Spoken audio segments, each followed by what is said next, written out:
हाय दोस्तों, राधे राधे दोस्तों। सावन का पावन महीना आ गया। हमारे यूट्यूब फैमिली आप सबको मालूम है। और दोस्तों मैं लाइव रहती हूँ, आप सब लोग कोई आता है कोई नहीं आता, आप लोग सब आइए। हम 8:30 बजे से 9-10 बजे तक रहते हैं रात में।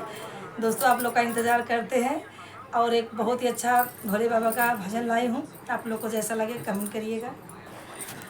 छोटी सी झोपड़िया हमारा